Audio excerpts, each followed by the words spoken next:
All right, guys. Welcome to another episode on Proven Power Cycles. Today's going to be an interesting one.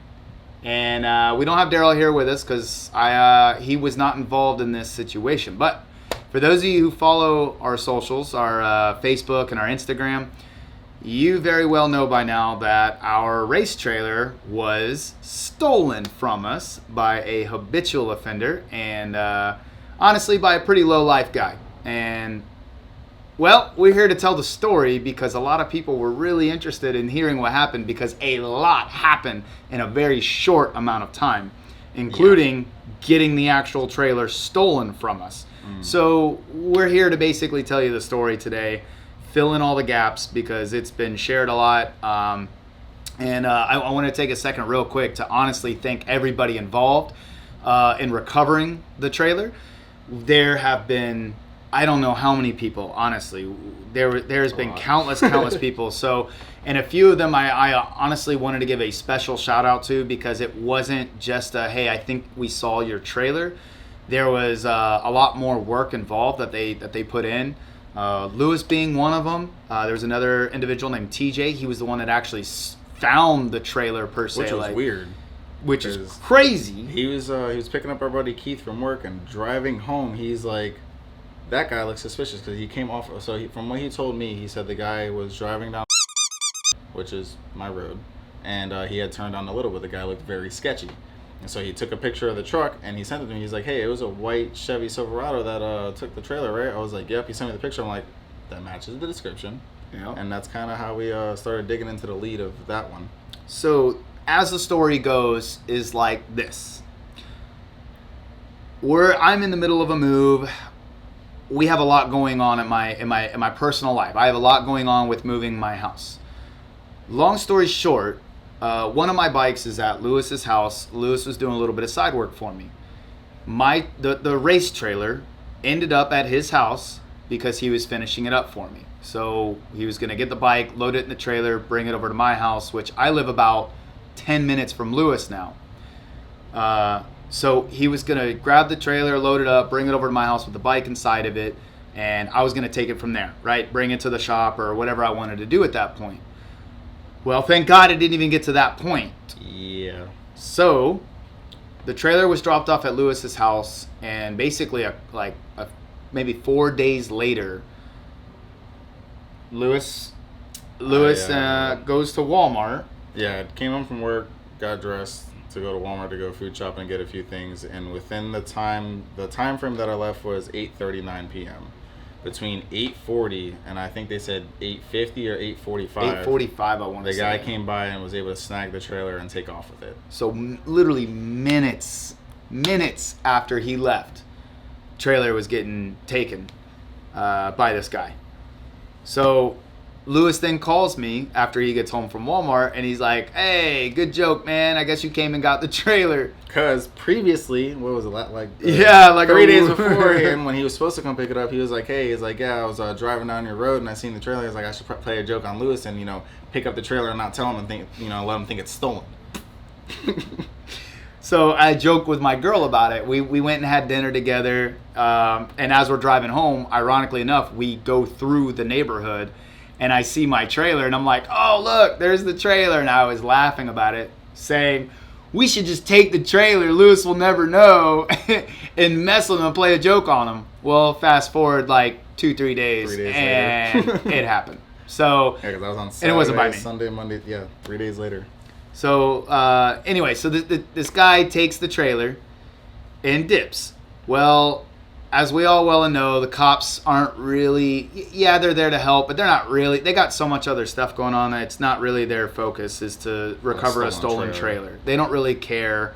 It's not their thing. In fact, the detective that even got assigned to the case, he got assigned to the case like 15 hours after the trailer had even gotten stolen. So it was pretty remarkable to me that it even took that long for them to assign a detective to the case. And when I called in, I said, "Hey, look, we got these leads. This one guy tried to scam me. For any of you who get your stuff stolen, there's a big scam that goes around now where somebody will tell you they know who did it, they know the address, they're going to reach out to you, but they want a little bit of money out of you to tell you the names first, and then they try to milk you a little bit more with an address. Okay. And in desperate times, you may want to fall for it. Just Hey, and I'm not gonna lie, like honestly, like it's an emotional loss for me because my best friend Brandon helped me get the trailer. All right, so it was one of the first like nice trailers that we had gotten, and we set up for the shop, right? And when I think we've owned the trailer now for like fucking like 7 years or so. I think it was back in 2017 or 18 that this happened, or maybe a little bit later. But regardless, it was I have a lot of sentimental value in this trailer, so. I laid the vinyl flooring down, the E-tracks down. We had custom cabinetry built out, stained. You know, there was just a lot of love that I had put in, a lot of hours. I ran electrical. I ran the lights all inside of it. Like, it's a nice trailer. It was a lot of work that I put into this trailer. All right, and not just me, but other people as well. So I had a lot of sentimental value. It meant a lot to me. So for someone to just come and take the trailer, I hate thieves, first of all. And this one really just kind of sent me over the top. So emotionally, I was compromised emotionally. So when I did have somebody tell me they had information and quickly, it definitely kind of made me go, screw it, what's $200 or $250 for some information, whereas I can get my trailer back, right?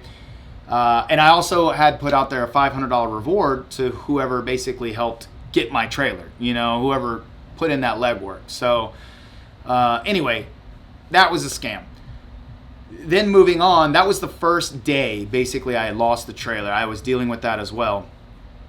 And then, like Lewis said, TJ had taken a picture of a truck that matched the description of the truck that stole the trailer. Mm-hmm. And he got the tag and everything like that. So after a few days of waiting on the cops, nothing. And now, mind you, I'm having tons and tons of people sending me pictures of trailers that look identical to mine, whether it be just little differences that I noticed or houses that they think that they saw my trailer out that we were driving to. I mean, I spent hours searching and driving to different locations. Larry, who also lives up in there, up north by us, Larry had been riding his bicycle, and he was riding up and down neighborhoods, going through searching. And I mean, between everybody that helped, I want to say it was well over like 200, 300 trailers or houses that were searched, like the properties that were like, and I don't want to say searched like we jumped the property fence and look. I mean, we did drive-bys. We would go slow. We'd look, inspect, you know, does that look like it? That could be it. Hey, the way this trailer was parked was a little suspicious. It kind of looked like yours.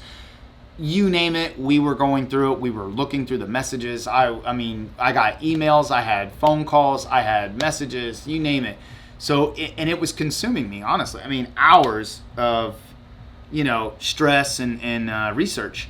So, after a few days of going through this same thing, obviously you start to get a little bit, I don't know what the word would be, but hopeless, you know. Hopeless to lose confidence in finding the trailer. Yeah, and I'm hearing absolutely nothing from our great police department. You know, I literally got no information back. And every time I'd call them and follow up with them, you know, I'd get the runaround, detectives looking into it, or they'll call you back, same song and dance, you know.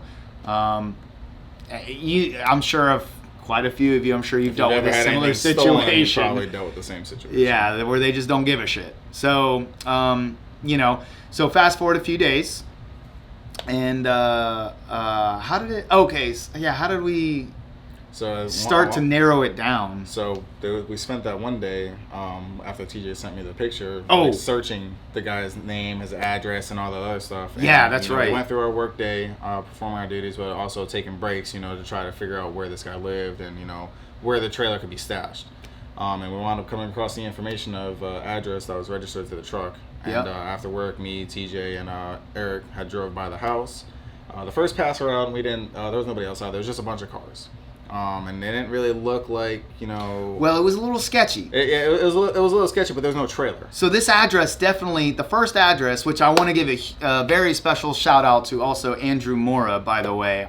He was the one that really helped us narrow that down.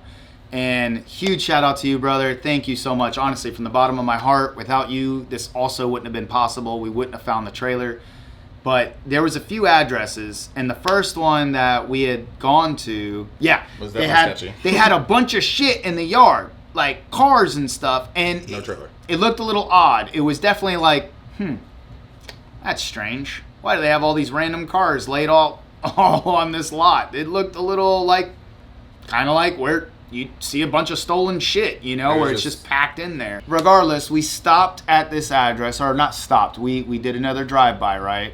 Now, mind you, I think, oh, that's right. I went to my parents'. No, it wasn't after work. I was at my parents' house getting more stuff, and I had my kid with me. I had with me. Yeah. So I had my son with me in the car. I was at my parents' picking up more stuff for my house, still moving. And that's when I had the addresses. And I'm notifying Lewis and a few of the guys that again, live near me. Hey, I found some addresses. I'm going to check these out. I'm just going to see what's up. And we're going to drive by there and check it out. So I still have my son in the car. He's hungry as all get out. So I'm hearing him bitch about eating. And I'm like, I get it. Just give me a little bit. We're going to make a quick stop. We're just going to look at something real quick. So we stopped by that sketchy house. Mm-hmm. Didn't see anything. And then Lewis, we're we're all talking. We're like, all right, where are we going to go? Let's go to this next address. It was like another 20 minutes away. We went to the next address, and abandoned house. Yeah, this abandoned house. Yeah, it was complete dead end. There was no trailer, no people. Like, it looked very abandoned. Like, for the last 2 months, 3 months, it looked like nobody had been there. Mm-hmm. So it was like, all right, clearly this is not the location. We could see around the entire property. It was a very small lot, awkward little lot, and the way it kind of drove up, you literally could drive around the whole property and see there was clearly no trailer. There. Yeah, there was nothing there. So we go back home, right? Mm-hmm. So Lewis goes back home. I go back home. My son's very hungry at this point. It's getting late in the day. I'm like, man, screw it. Another dead end, another nothing, kind of thing. So then TJ... So as we were going back to my house, I had him go the back way, which is the way we seen the truck come from. Okay. And I was like, I want to drive down this road just in case if we see any cameras, because I need the plate. You can't really see the plate when the truck's hooked up to the trailer. So I was like, I want to go down this back road right here, see if there's any houses that may have like a Ring camera or like some type of security camera to try to get like a better description of the truck or a plate. Unfortunately, there was no houses down that street that had anything. So after TJ had dropped me off back at home, he's like, you know what? He's like, I'm going to go down your main street where we've seen the truck and trailer drive down. Mm-hmm. And he's like, I'm going to go check these houses, see if there's any cameras. Well, everyone on that street had a Ring camera or some type of security system. So TJ going house to house to house, hey, sorry to bother you, but at this date and time, can you show me your camera footage? I had a trailer stolen. And luckily, everyone that he spoke to gave him camera footage, because he was sending me constant camera footage. And it wound up leading to the gas station at the end of the road. And he was like, yeah, I just need to see which direction that the vehicle went. And the gas station owner told him, we can't show you the video, but we can tell you which direction he went. Pointed in the direction. TJ again went down that direction, found another business that was open with cameras, and got the footage from them as well. And he was like, all right, well, it's going in the path of the house that we just came from. So he took it upon himself to drive back to the guy's house and pulled up the camera footage and said, hey, he went back to the guy's house, and there was people outside this time. Yeah. The first time we drove around, there was nobody outside. Yeah. So this time there was people outside, and he got out the vehicle. He said, hey, sorry to bother you guys, but I have video evidence of a truck that's registered to this address stealing my trailer, and I need to know where it's at. And I guess it was the guy's father, and he was like, that's my son. He's a known thief. He constantly steals stuff and basically has a bad history. He's known to do this. Yeah. Real quick. He's got 22 priors dating back to 2002. Meth, grand theft, domestic battery, fleeing to elude. Currently out on bond for domestic. Yeah, currently out on bond for domestic violence against this girl. I guess he beat her or something. And then the stolen trailer on top of it. So, and this is going to be another grand theft. Yeah.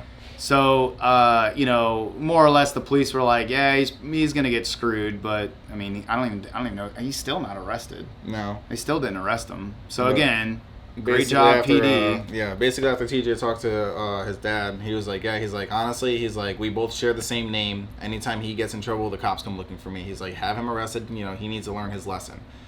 So the father wound up calling the son because they had told him that a few days prior that the son had contacted them, said he was in trouble and he needed to get rid of his trailer and that he needed $1,500 for it, which is nowhere near worth what the trailer's worth. Yeah. So, long story short, TJ wound up getting on the phone with the son and talking to him, and he admitted on camera that he stole the trailer. He didn't know what he was thinking. He just, seen a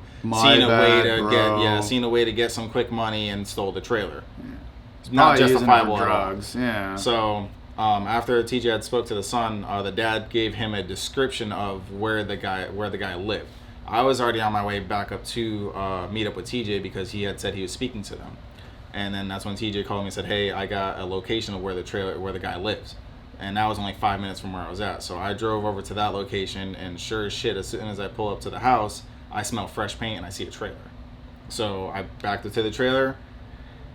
He did an okay job, but you can definitely still see the red. He painted over the Proven Power and Killing It Performance stickers, so he didn't really try too hard. But he undid some of the stickers.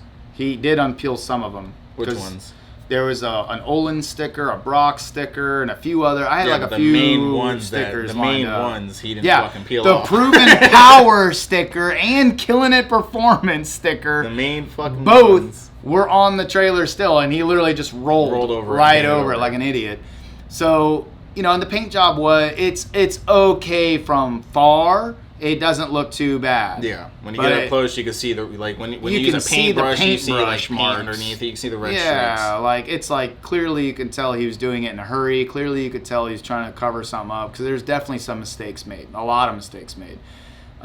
He also drilled a bunch of self-tappers into the door where he busted the original lock. Yeah, he put his own little makeshift lock on it. So that's another thing I want to get into a topic on too, though, is as far as the locks go. Locks? Oh, so we had just a regular master lock on the trailer and a regular, another master lock on the trailer. Yeah, they were all master locks. So for future reference and for our knowledge too, we didn't know this prior to, but the way that trailer was completely locked up when we got back to it. When I found it again at the guy's house, he had a hitch lock on it. He had another master lock on it and a few other combination locks. Those are easily, and I mean easily, breakable. TJ took a jack handle, the handle to a jack, and tapped it, and it broke the locks off. So just for anyone who out there who has trailers and has those style locks on them, you should probably look into upgrading your locks. Look into some type of better security because they're easily breakable. Very, very easily breakable. Cameras definitely do justice. Cameras helped us, figure out who the guy was, but the locks would have prevented him from being able to take it in the first place if we had, something, which now we know now, to put better locks on there. But yeah. So while in my point of view, as when he was getting the call from TJ where the trailer was located and Lewis was on the way over there, TJ had messaged me as well, saying, hey, I think I got your trailer, and he was sending me video and stuff. And now, mind you, I'm at home, I'm with my family, the kids are in the pool, I'm freaking out. At this point, I'm I need to go. I'm telling my wife, I'm leaving, I'm out of here, I gotta go, I gotta deal with this. And it's funny, so my daughter is my ride or die. My daughter is very young, she's only 4 years old. She is my ride or die. And I shit you not, I am telling my wife, I gotta go get my trailer. My daughter is getting out of the pool going, I'm coming with you, Daddy. And I'm like, baby, no. You don't want to go with me on this one. But she was about it. She was freaking out, crying, very upset that I was telling her, no, you're not coming with me. Yeah. She's like, I want to go. I'm like, no. It was pretty dope. But anyway, I'm freaking out, so I'm actually calling the sheriff that was assigned to the case. Yeah, assigned to the case. That was the original call when I put the call in to report it stolen. They actually put me in contact with him, he contacted me rather because I called the non-emergency line. So he contacted me and he's like, hey, I heard you guys, you think you found it. I said, no, we found it. Not think. We found it. And he's just kind of shocked. He's like, holy shit, how did you guys find this? And I was like, don't worry about it. We found it. And he's asking me all these questions. He's really trying to figure out how we found it. And I'm like, dude, we found the damn trailer. Like, we're going to go get this trailer. And so he was basically telling me, don't go there just in case. And I'm like, I'm going. Like, I'm sorry, but we're going. Like, you guys had a lot of opportunity. We're telling you now where it's at. We gave him the address. We gave him all this information. And it's still like we'll get there when we can get there. So Lewis was already there at the time when this was going down. Like, he was just getting on site and giving me the address, and that's what I was feeding the deputy. And long story short, hung up the phone with the deputy. I ended up was like, I'm out. Told my family, see you later. I'm gonna go deal with this. I ended up getting in the truck, leaving. The guy lived only like 12 minutes away from us. Yeah. Not even that far away. So I ended up going to the location, and by the time I got there, that's when the dude had left. Yeah. So he was already gone, and the cops had just gotten there, I guess. Yeah. So when I got to the house, I had confirmed it was your trailer first, and that's when I called the non-emergency number, and I was like, hey. Oh, actually, no, I called 911 first. I was like, hey, we had a trailer that was stolen from my property a few days ago, and we reported it. I have found it, and the guy who stole it is currently on his way to my location. I wanted to make sure I reported that first, just so it didn't seem like I was trying to be hostile or anything and going on someone else's property, because admittedly, I did drive on the guy's property. I broke the locks. But it wasn't his property. No, it's the next door neighbor's property. So that was the other thing I didn't this know that guy at the did. time. Yeah, so this guy, this tells you this wasn't just a mistake. Yeah. This guy, the asshole who stole my trailer, took it and parked it in a neighbor's driveway. I think the cop said he was like a snowbird or something. He wasn't. He has cameras on his property, but he's not really there all the time. Okay. So I didn't know that. So yeah, he parked the trailer on the neighbor's property, and they had it for sale too. Mm-hmm. Because I saw the little lockbox, and I was like, that house is for sale. That's like a realtor's lockbox for the keys and stuff. And even the cop, they were like, oh yeah, we don't know. And I'm like, no, I'm telling you, like, it's for sale. Like, that's a realtor's like lockbox thing. And then that's when you look around, you saw the sign and all that shit. But anyway, so he parked it there because there was a big tree that was kind of in the way where he parked it. So you have to like drive past the house and then look back to see the trailer almost, the way he had like kind of hid it away, tucked it away. So clearly it wasn't a mistake. No. The guy's just a straight piece of shit. So he was trying to like beg us to take down all of our posts because we listed all of his information out there. We put everything out there and basically gave it out to the social medias. And he was all upset about that too, saying that he wanted us to take it down. Nah, man, you had plenty of chances to come clean. Mm-hmm. You had plenty of times to sit here and do the right thing, and you didn't. So no, we're not taking down all your stuff. We're gonna leave it up. In the first place and stole a trailer that wasn't yours. You stole something that wasn't yours. You had a million opportunities to change your mind, and you didn't. So own up to your responsibilities and take it. Take it like a damn man. Own up to it. So. Regardless though, so we were there, we ended up recovering the trailer, and then he painted the inside like a douche. Like, why the hell? You think slapping a coat of gray paint over custom cabinetry and all this shit, it's gonna be like, nah, no one's gonna know now, It screams stolen the way, like, the exterior was painted gray, and then he was painting the interior the same color. None of it looked any type of professional or anything at all. Like, it literally screamed, hey, I stole this and I'm painting it a different fucking color. I'm getting hot. Yeah. I'm thinking about it again, man. I honestly, I am kind of glad I didn't see him. Like, I'm glad I was not, because I don't, I really don't know. I don't know what I would have done. Like, I really don't. So he had a lot of stuff. None of the stuff was in the trailer. He had jumped the fence to his house and came back with a red tow with Eric's suits in it. And I was like, all right, so where's the canopy? Where's the tool? Where's the rest of the stuff that was in the trailer? He's like, oh, it's at a different location. I'll have to, go around and try to find everything and get it. Now, I was on the phone with the cops, and they told me that I can't box him in and I can't force him to stay there. Yeah, because that's a form of kidnapping. You could get in trouble for that, so I unfortunately had to just let him go. My main concern was I had possession of the trailer. Yeah. Karma will get him. He will get what's coming to him. At the end of the day, we got the trailer back. That was my main concern. Yeah. I mean, don't get me wrong. Me too.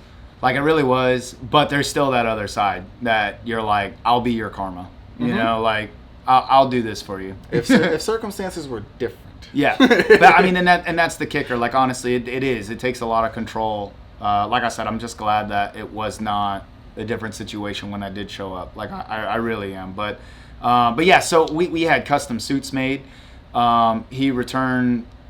I didn't go through the whole thing yet because the hurricane. I know. I went through it. I know your old suit was in there and your brand new suit was in there. And that was the main thing that I was looking for was your new suit because you just purchased. I had 2 of them made. So I'm glad that they were both. I'm glad that they were. I'm glad that at least one. I know the one that I made, my primary one that we just had made. I'm glad that was still in there. Yeah.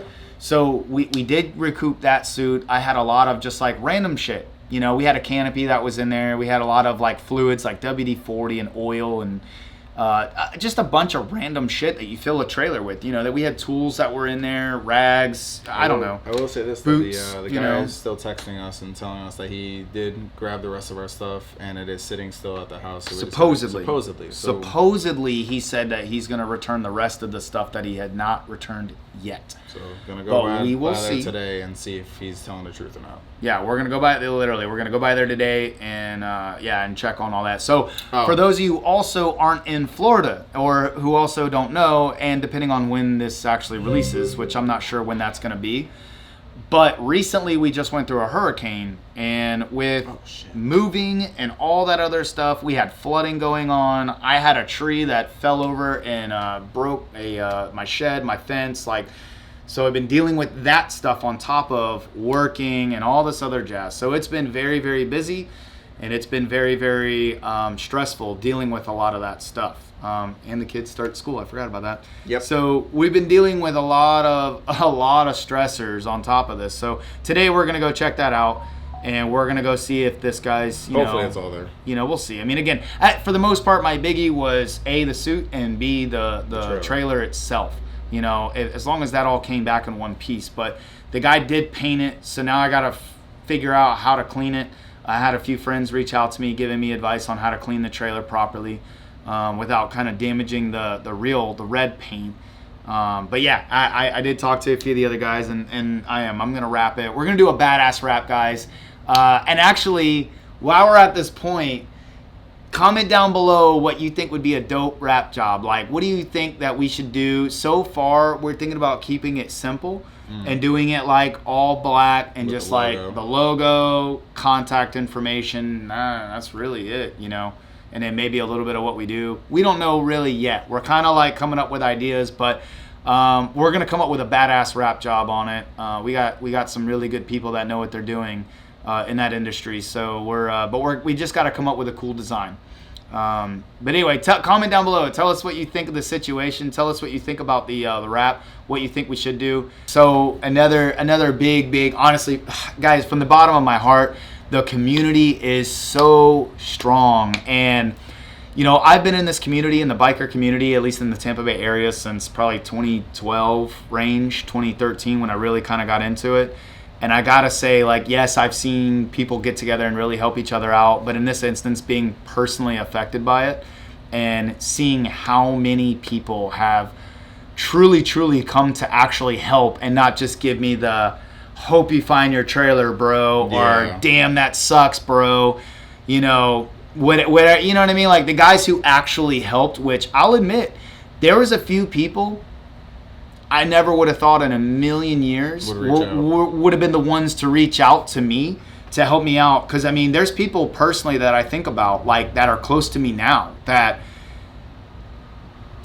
didn't do one thing to really help solve or help me out necessarily to, like, look for the trailer or do anything to help me out to reclaim the trailer. Yeah. And then there was people that, honestly, had no reason in the world to help me. Yep. And they were there for me as if they were like my best friends, like we were homies from day one. And but I gotta say, the guys that were really there and the people that really showed up and helped out, I mean, from the bottom of my heart, truly thank you so much. And it means a lot to me. And then, I mean, no bullshit, dude. There was even a lot of people that, you know, and clearly, and no matter what the situation, you're gonna hear this type of stuff where people were like, well, maybe Lewis had something to do with it, you know, I mean, you know, maybe. And I'm like, guys, I highly doubt that. Like, I've known Lewis now for a little while. I'm like, he just doesn't seem like that kind of guy that would be a part of something like this.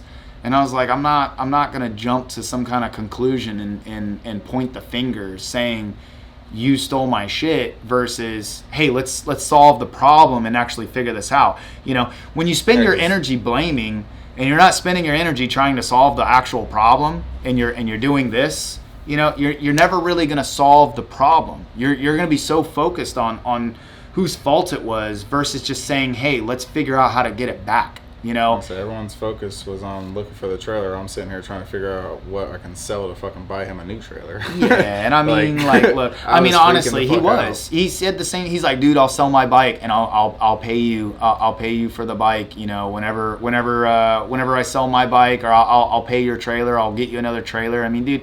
And that wasn't really something in my mind. That wasn't something that I was really, honestly, I mean, I was like, dude, don't worry about it. Like, we'll figure it out. Don't worry about it, you know. Yeah, but I'm a worry freak. Like, unfortunately, yes, it happened under my watch. And unfortunately, I was not home to catch the guy. So, like, if I was home, that would have been a different story. Unfortunately, I had left to go to the store to go, you know, do some, you know, normal errands. And came literally right afterwards into the trailer, and I asked the guy too. I was like, "How long were you watching my house before you decided?" I was to on take the phone trailer? with you when you said that. You were like, "So how long were you staking out my house?" I was like, "So how long were you staking out my house before you decided to take the trailer?" He's like, "Honestly, dude, it was a spur of the moment thing." He's like, "I drove by, seen that there was no hitch lock on it, and I seen a quick way to make a few bucks." Oh, okay. I didn't hear that last part. Yeah, no, he said he literally just drove by, seen that there was no hitch lock on it, and just said that it was, you know, a few way to make a few bucks, and he literally backed right up to it, popped the locks that were on there. That's a druggie. Honestly, though, that's a druggie for you. Like I've had some old friends that were heavy into drugs, and that's the kind of shit that they do. They look for quick money so they can get their next fix. Yep. You know, like that's the biggie. They just want the next fix.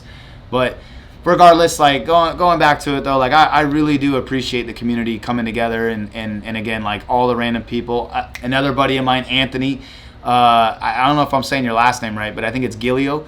He owns a fitness studio, a gym, and I forgot. He merged with somebody recently, but yeah, he's up in Port Richey too. But anyway, he had a few buddies, and he kept reaching out to me, constant communication with me, telling me that they're on the lookout. He sent me several pictures of and videos of trailers that again, kind of. We were trying to explore those options. They didn't really go anywhere, obviously. But again, it was just people like that really came together that really, truly helped us out.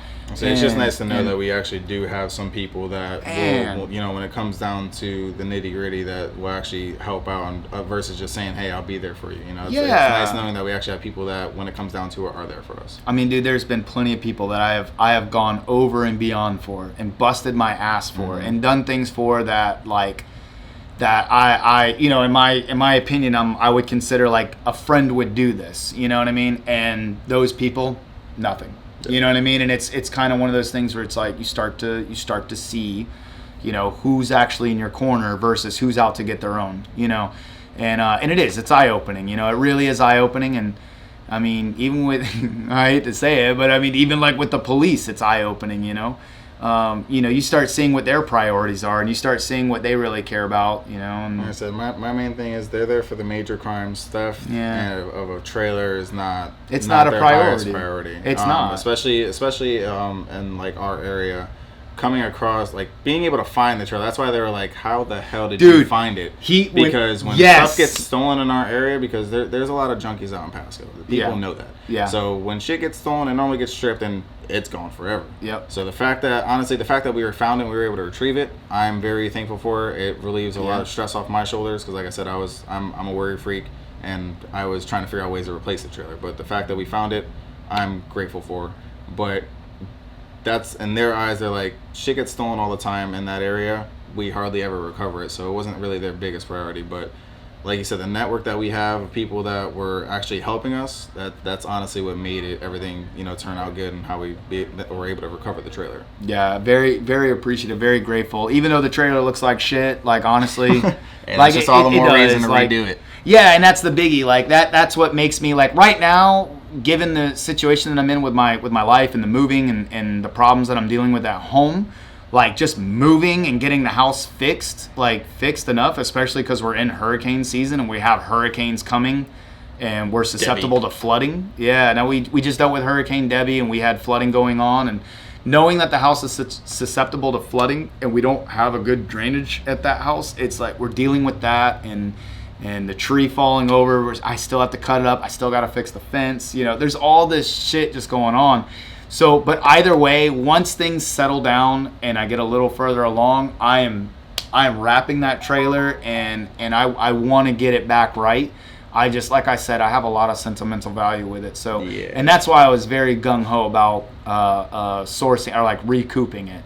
And I really I want to send this to the next level. So even the interior, I want to get the interior all redone now because the idiot painted it. Just can't believe he painted it. He even ripped.